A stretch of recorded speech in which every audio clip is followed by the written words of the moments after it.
Bismillahirrahmanirrahim. Assalamualaikum warahmatullahi ta'ala wabarakatuh. Perkenalkan, nama saya Abdul Muiz Firdaus, guru di MTS Al-Usmani Bedhian Jambesari Darussola Bondowoso, sekaligus sebagai mahasiswa PPG dalam jabatan tahun 2021 di PTK UIN Maulana Malik Ibrahim Malang. Saya akan melaksanakan UKM atau uji kinerja mahasiswa di madrasah saya MTS Al-Usmani. Berikut videonya.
Sebagaimana kita orang-orang Ahlus Sunnah wal Jamaah, kita sambungkan sanad keimanan kita kepada baginda Nabi besar Muhammad SAW dengan bertawassul ridha ilah wa syafaat Rasulullah la hadrati alihi wa ali baiti aswad wa dzurriyyati bi amsalih wa salihin siddiqin la maulana katsirin takirin mubasyaran dengan pembentukan masing-masing baik semua jenuhin dan menghadiri hadas Muhammad sallallahu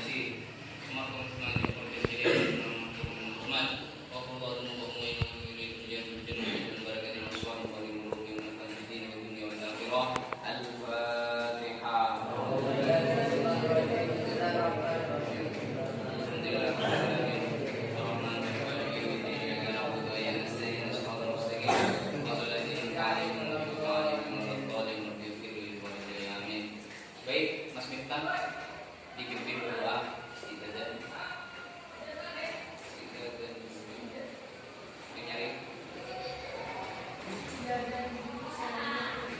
Bismillahirrahmanirrahim. Asyhadu an la ilaha illallah wa asyhadu anna Muhammadar Rasulullah. Raditu billahi rabban wa bil islami dinan wa bi Muhammadin nabiyyan wa rasulah.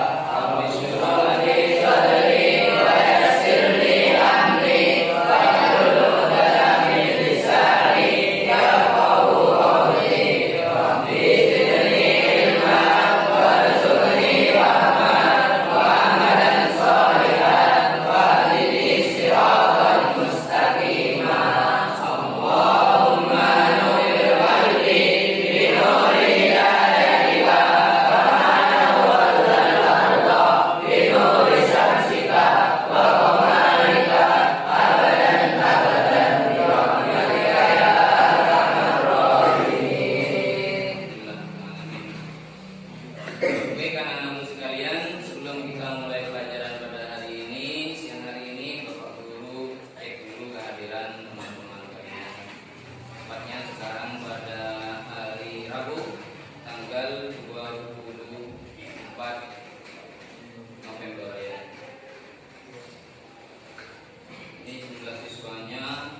Baik anak-anakku sekalian, sebelum kita mulai pelajaran kita pada siang hari ini, kita pada pertemuan sebelumnya sudah mempelajari tentang jual beli, ya anak-anak. Masih ingat tentang jual beli anak-anak? Coba saya tanyakan, Mas Wahyudi, pas kemarin bab jual beli, bolehkah jual beli semut itu? Ya, tidak boleh. Yang tegas tak? Tidak boleh ya. Kenapa tidak boleh, Mas? Karena barang yang tidak benar. Alhamdulillah ternyata anak-anak masih ingat. Kita anak-anak ya tetap semangat walaupun kita setelah masa sekarang ini namanya disebut new normal, setelah kita pandemi itu lama sekitar 3 tahun hampir seperti itu. Tetap semangat anak-anak, dan juga sekarang ini memasuki kondisi penghujan di mana kita jarang terkena sinar matahari. Kenapa? Karena kita harus semangat karena kita adalah pemimpin di masa depan sebagaimana dikatakan subhan yaum bijalul buat. Pemuda masa kini adalah pemimpin di masa depan. Dan kita harus senantiasa menjaga kondisi kesehatan kita walaupun dalam musim penghujan ini. Kenapa? Karena kalau badan sudah tidak sehat, maka akal juga tidak sehat. Bagaimana semboyan kita di pesantren ya, al-aqlu salim bil ismis salim. Akal yang sehat itu ada di dalam jiwa yang sehat. Seperti itu. Baik anak-anak sekalian, silakan ini dipersiapkan alat tulisnya. Ini Mas Iqbal dibagikan temannya.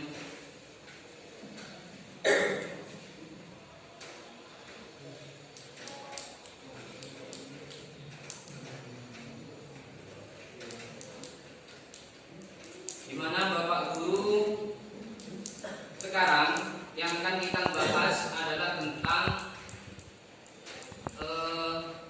larangan riba. Setelah bab sebelumnya adalah tentang jual beli, maka yang akan kita bahas sekarang adalah tentang larangan riba. Seperti itu. Silakan anak-anak perhatikan ke layar slide yang akan Bapak Guru tampilkan di depan. Perhatikan secara seksama. Di mana Bapak Guru harapkan setelah anak-anak di sini melalui pembelajaran, yang pertama adalah melihat gambar dan permasalahan yang akan Bapak Guru paparkan. Itu nomor 1.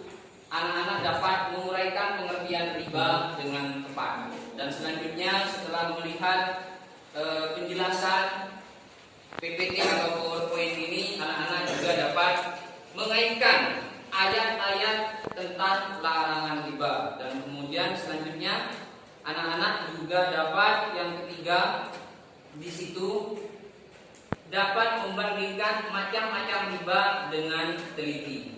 Dan setelah kalian nanti berdiskusi, ya, setelah berdiskusi, anak-anak dapat mengklasifikasikan, mempresentasikan ke depan satu-satu per kelompoknya tentang macam-macam riba dengan tepat pula. Seperti itu. Baik, silakan kita simak bersama-sama anak-anak pelajaran tentang riba ini. Simak dengan seksama. Bismillahirrahmanirrahim. Pertama adalah tentang pengertian. Pengertian riba adalah secara bahasa itu adalah az-ziyadah. Ziyadah itu adalah tambahan atau kelebihan. Seperti itu.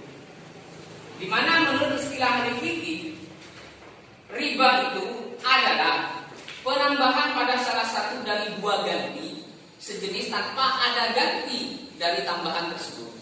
Bisa dimengerti? Ya. Ada dua pertukaran yang salah satunya itu ada kelebihan atau tambahan. Biar lebih mengerti kalian, silakan lihat contohnya di depan. Contohnya adalah Budi meminjam uang kepada Adi sebesar 1 juta rupiah. Tapi dengan syarat Budi mengembalikan pinjamannya sebesar 1 juta 100.000 seperti itu. Maka secara terpaksa Budi pun menerima syarat tersebut. Kenapa? Karena Budi butuh uang untuk modal usahanya. Di situ ada kelebihan berapa? 100.000. Maka hukumnya di situ disebut riba. Bagus. Dan sekarang bagaimana hukum riba itu anak-anak? Pelaku riba dan melakukan riba itu hukumnya adalah haram. Itu. Kenapa diharamkan? Karena jelas dari keharaman Al-Quran itu ada di surat Al-Baqarah ayat 275 dan juga ayat 130 surat Ali Imran. Seperti itu. Baik, kita baca bergantian anak-anak surat Al-Baqarah dan juga surat Al-Imran, di mana kita dengan membaca ayat Al-Quran kita akan mendapatkan satu hurufnya 10 pahala dengan tertib. Baik, gantian ya anak-anak. Bismillahirrahmanirrahim.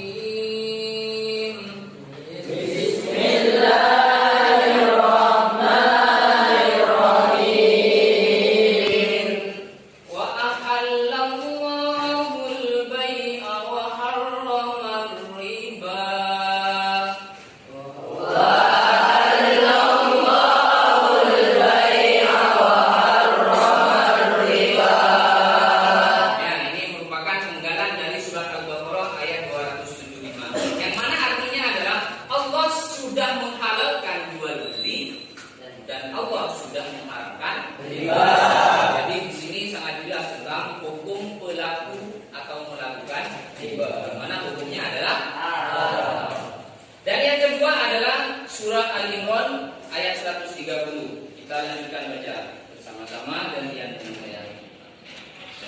Bismillahirrahmanirrahim.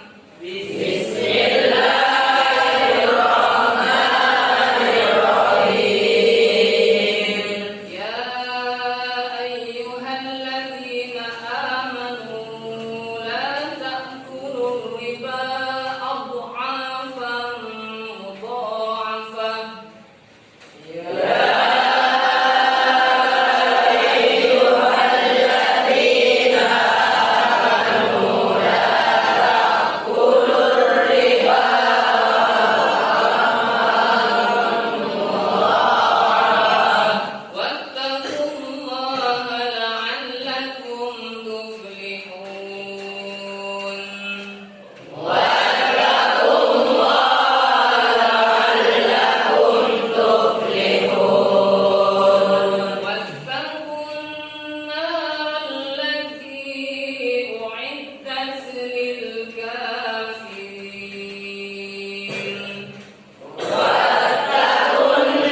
Ya ayyuhalladzina amanu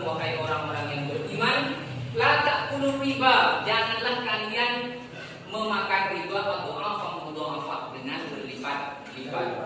Wattaqullaha la'allakum tuflihun, takutlah kalian kepada Allah Ta'ala agar kalian termasuk orang-orang yang beruntung. Wattaqun nar allati u'iddat lil kafirin, dan takutlah kalian kepada api neraka yang disediakan bagi orang-orang kafir. Jadi jelas ya, dan tentang keharaman riba ya. Ya. Baik, kita lanjutkan sekarang pada macam-macam riba. Silakan disimak. Macam-macam riba itu terbagi menjadi 4 anak-anak. Yang pertama adalah riba fadl. Riba fadl itu bahasanya adalah kelebihan. Di mana riba fadl adalah kelebihan yang terdapat dalam tukar menukar benda sejenis, tidak sama takaran atau timbangannya. Bendanya sama, tapi timbangan atau takarannya tidak sama. Contohnya di situ menukar 10 gram bilang emas dengan 5 gram emas. Jadi jelas takarannya beda. Walaupun sama-sama emas, karatnya beda. 10 gram ditukar dengan 5 gram. Kadang orang tertarik karena beda. Ini gram dengan kalung, seperti itu. Karena itu beda takarannya, tentu nilainya atau harganya juga beda. Maka penukaran di situ dihukumi riba. Riba apa namanya? Bagus, riba fadl. Lebih akhirat itu. Dan selanjutnya adalah tentang ribayat. Pembagian yang kedua adalah ribayat. Yadul kaya tangan. Itu. Apa ribayat itu?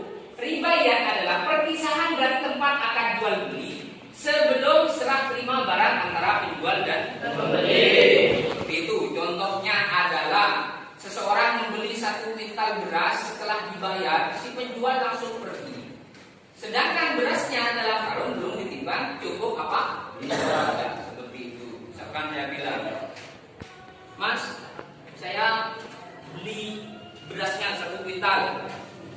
Misalkan seperti itu. Terus, ini berasnya, lalu uangnya dikasihkan. Ini Mas, misalkan dikasihkan. Ternyata sebelum ditimbang cukup tidak 1 kuintal, si penjual pergi.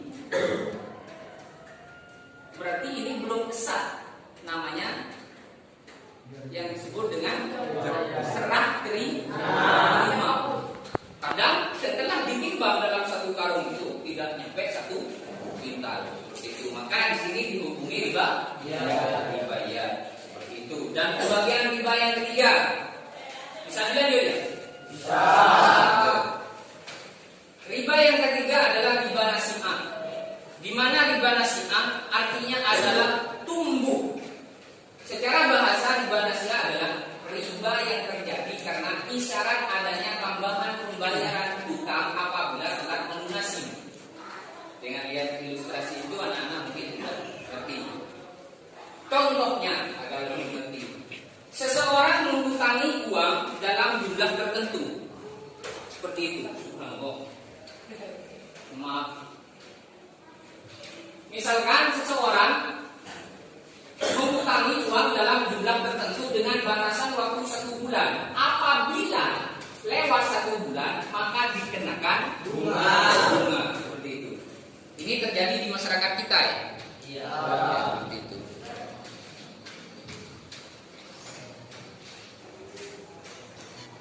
Maka di sini transaksi di sini namanya dihukumi riba apa? Riba nasi'ah. Di mana arti bahasanya adalah hukum. Jadi dikasih syarat terlebih dahulu. Di sini jika telat membayar, maka di sini harus membayar lebih. Misalkan harganya 1 juta dalam 1 bulan, ternyata lewat dari 1 bulan, maka dikenakan denda atau bunga, maka di situ dihukumi riba nasi'ah. Bisa ngerti Mas? Kita lanjut ke riba yang terakhir. Riba yang terakhir adalah riba kordun. Kordun dalam bahasa Indonesia adalah hutang. Apa riba kordun itu? Riba kordun adalah hutang piutang dengan syarat keuntungan bunga. Seperti itu. Contohnya, Budi meminjam uang kepada Adi sebesar 1 juta untuk modal usaha. Adi menyetujuinya dengan syarat Budi mengembalikan pinjamannya sebesar 100 juta 100. Apa bedanya tadi riba kordun dengan riba nasi'ah? Kalau nasi'ah tadi jika telat membayar. Kalau ini telat tidak telat, memang disyaratkan untuk membayar lebih. Hutang piutang ini seperti itu. Bisa dipahami ya? Bisa. Alhamdulillah. Jika sudah, maka kalian sekarang akan disajikan fakta yang ada, transaksi yang ada di sekitar kita anak-anak, untuk kalian pecahkan. Kalian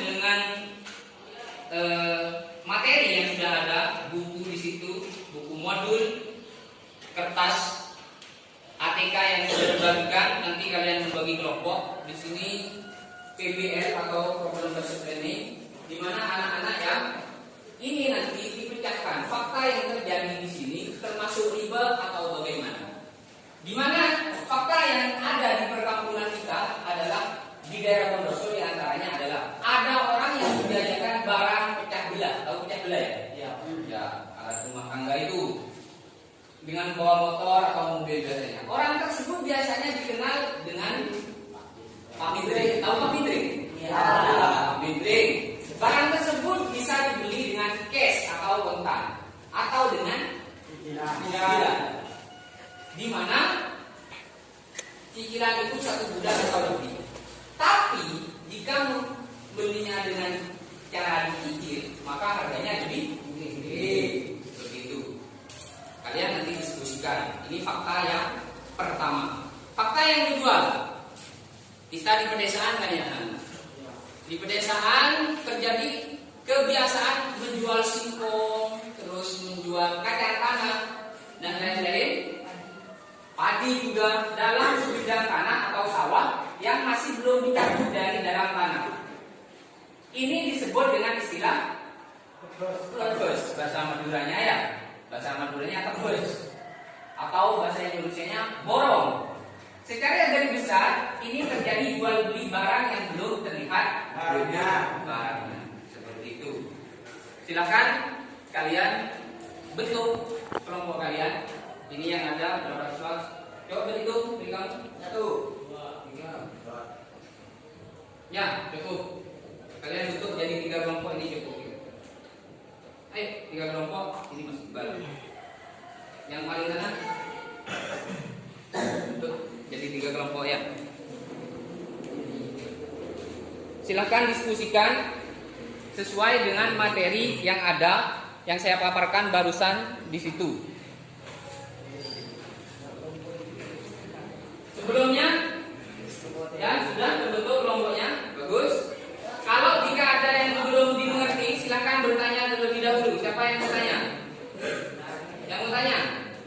Kalau ada yang belum mengerti, silakan tanya.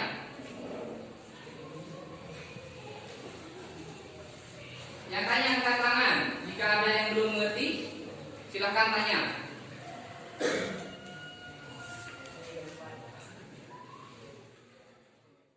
Jika ada yang belum mengerti atau hal-hal yang terjadi di masyarakat atau bagaimana, silakan ditanyakan. Siapa yang mau tanya? Ya, satu-satu gantian. Mas Iqbal, tanya apa? Apakah termasuk riba juga jika saya membeli sapi yang masih dalam kandungan induknya? Membeli sapi dalam kandungan induknya.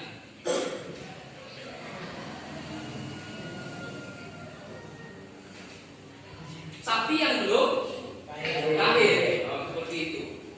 Ya, di situ belum terlihat jelas bentuk sapinya. Apa nanti gemuk, apa nanti kurus dan lain sebagainya sudah dijual. Ya tentunya itu transaksi riba. Masuk pada riba apa di sini? Masuk pada riba apa? Di situ belum jelas, maka di situ masuk pada riba. Sekian ya, riba. Itu riba yang kedua. Mengerti Mas Iqbal? Ya. Ada yang mau tanya lagi? Ya, Pak Mas. Dalam memproduksi bahan kaca, ini kan berbeda. Tapi kenapa harus berbeda? Apa? Dalam jual beli. Dalam memproduksi bahan kaca, ini kan berbeda. Oh iya, jual beli. Tapi kenapa harus berbeda? Kenapa masih dihukumi riba? Oh bagus pertanyaannya. Kenapa di sini jual beli yang belum terlihat wujudnya dihukumi riba? Di situ karena terjadi kemungkinan kerugian antara dua belah pihak. Jika misalkan dibeli satu peta tanah itu yang isi singkong dibeli 1 juta, ternyata setelah dicabut hasilnya sedikit, maka yang rugi siapa? Pembeli. Misalkan setelah dicabut ternyata berlimpah ruah, hasilnya berlipat ganda, dibeli 1 juta, yang rugi siapa? Penjual. Nah, maka Yang terakhir, yang mau tanya, silakan. Oh ya, kamu tanya apa lagi? Yang nyari? Bulwing ketinggalan. Bukan tanya itu. Sampai ketinggalan. Ini. Pinjam. Ya, silakan. Kalian diskusikan. Ada referensi LKS atau buku modul kalian di situ dua permasalahan tersebut termasuk riba atau bagaimana? Jika termasuk riba maka termasuk riba apa?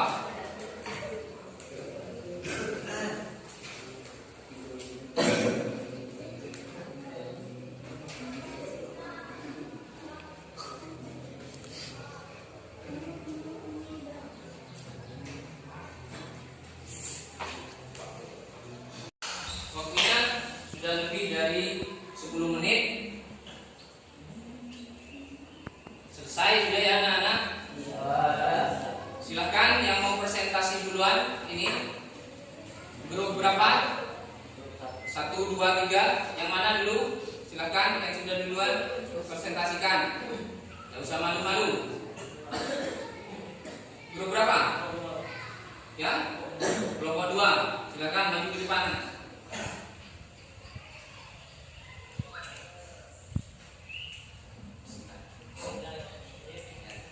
Assalamualaikum warahmatullahi wabarakatuh.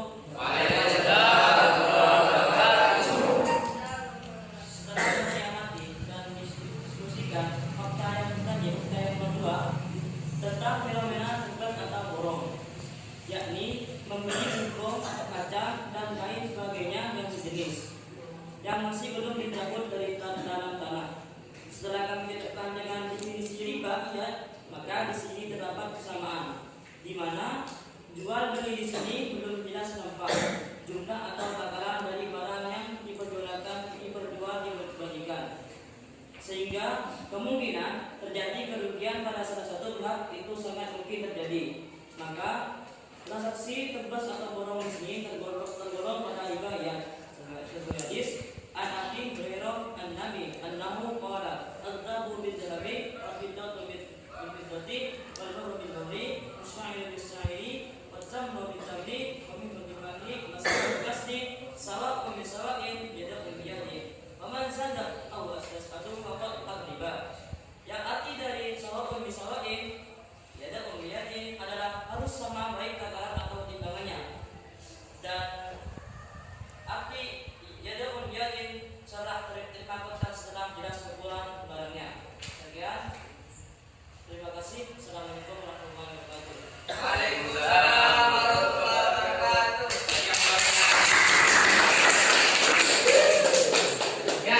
Yang selanjutnya kelompok berapa? 4. Ya, silakan maju dulu. Ya, kelompok 2. Tidak usah malu-malu, Mas. Mas siapa? Mas Yuda. Assalamualaikum warahmatullahi wabarakatuh. Setelah kami berdiskusi dan mencocokkan dengan materi serta mencari sebuah referensi yang ada, maka kami menemukan bahwasanya transaksi pamindai itu termasuk riba, yang mana riba itu haram. Maka transaksi tersebut juga rukuni haram. Kenapa? Karena dalam transaksi pamindai tersebut terjadi dua akad jual beli, di mana jika membayar kontan lebih murah dan jika membeli dengan cara hutang atau cicilan harganya lebih mahal. Dan di sini termasuk pada golongan riba nasiah, karena terhitung jika telah membayar maka dikenakan tambahan pembayaran sesuai hadis Rasulullah Sallallahu Alaihi Wasallam. Yang artinya ingatlah bahwasanya riba itu terdapat dalam nasiah. Sudah, Mas. Oh, terima kasih. Ya, kasih upload. Ya, grup yang terakhir atau kelompok yang terakhir. Kelompok berapa? Kelompok berapa? 3. Perkenalkan dulu namanya. Assalamualaikum warahmatullahi wabarakatuh. Hasil dari diskusi kami yakni kelompok 3, saya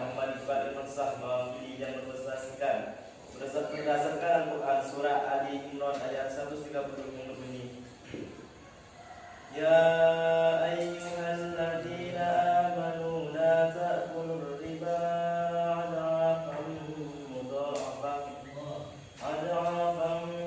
مضاعفة واتقوا الله لعلكم تفلحون. Yang artinya, wahai orang-orang yang beriman, janganlah kalian memakan harta riba dengan lipat-lipat. Takutlah kalian kepada Allah Subhanahu wa taala agar kalian termasuk orang-orang yang beruntung. Maka menyatakan bahwasanya transaksi mindre dan borong barang yang belum jelas bentuknya itu hukumnya adalah riba. Karena sangat jelas di situ ada kelebihan di mana yang harus membayar lebih jika mengutang pada transaksi yang utama, dan juga barang yang belum jelas wujudnya kemungkinan barangnya kurang atau lebih dari ekspektasi harga yang dibayarkan. Demikian dan terima kasih. Oh, segitu Mas. Terima kasih. Kembali ke tempatnya.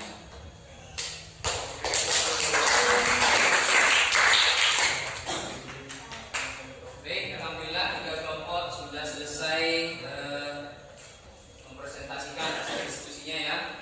Mungkin ada tanggapan dari kelompok lain atau ada yang mungkin masih belum jelas mau ditanyakan, silakan tanyakan terlebih dahulu. Mungkin kelompok yang itu sudah cukup jelas ya. Jika jelas, maka kita akan mengambil kesimpulan dari kegiatan pembelajaran tentang larangan riba dari awal ini, dari awal sampai akhir ini. Kesimpulannya adalah, siapa yang menyimpulkan? Mungkin dari teman-teman ada yang menyimpulkan. Perwakilan. Siapa? Mas Anas. Oh ya, silakan berdiri. Silakan disimpulkan Mas Anas. Assalamualaikum warahmatullahi wabarakatuh. Waalaikumsalam warahmatullahi wabarakatuh. Saya dari perwakilan Mapolwa akan membacakan kesimpulan dari yang telah dijelaskan dari awal hingga akhir. Itu segala sesuatu transaksi, baik jual beli, tukar menukar atau barter, utang piutang yang di dalamnya terdapat suatu kelebihan antara salah satu pihak, baik materi maupun barang. Lebih dua utang yang jelas nominalnya berbeda, maka itu adalah riba yang hukumnya diharamkan. Sesuai hadis Rasulullah sallallahu alaihi wasallam.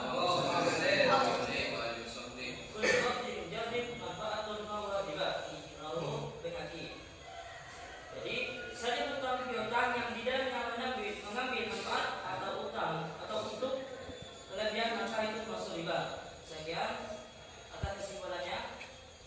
Terima kasih. Wassalamualaikum warahmatullahi wabarakatuh. Waalaikumsalam warahmatullahi wabarakatuh. Ya, terima kasih Mas Iqbal. Dan cukup banyak tentang kesimpulan yang disampaikan Mas Iqbal, Mas Anas di sini maksud saya, mohon maaf, di mana Mas Anas bilang bahwasanya setiap transaksi baik itu pertukaran, jual beli, utang piutang, di mana yang salah satunya itu ada kelebihan atau juga mendapat kerugian secara nyata dengan baik dengan persyaratan, maka di situ hukumnya adalah riba. Kenapa riba? Karena di situ terjadi yang namanya sifat dolim. Dolim artinya apa? Aniaya. Sehingga salah satunya dirugikan seperti itu. Maka riba di situ hukumnya adalah haram, dan bagi pelaku riba ancamannya adalah neraka. Seperti itu. Baik, ini pelajaran kita pada siang hari ini tentang larangan riba. Kumpulkan hasil presentasi kalian. Dan untuk selanjutnya, anak-anak mengerjakan LKPD yang sudah Bapak Guru sediakan di sini. Ya, Bapak Guru sudah menyediakan LKPD untuk menguji sejauh mana anak-anak secara individu menguasai materi yang sudah Bapak Guru sampaikan barusan. Silakan kumpulkan hasil presentasinya untuk kemudian kalian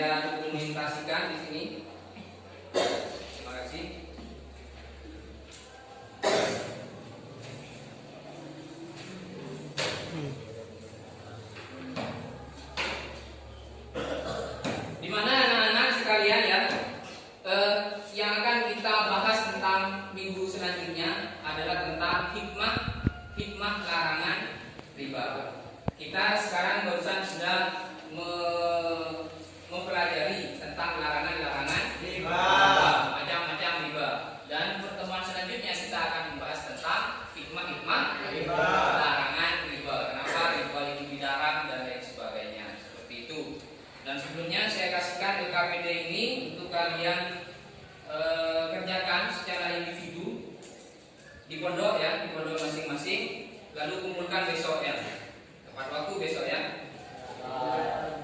Ya.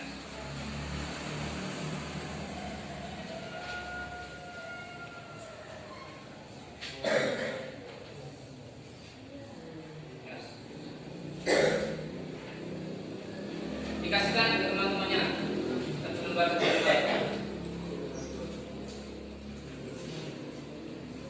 Baik, Bapak Guru, kira sampai di sini pertemuan kita dalam materi larangan debat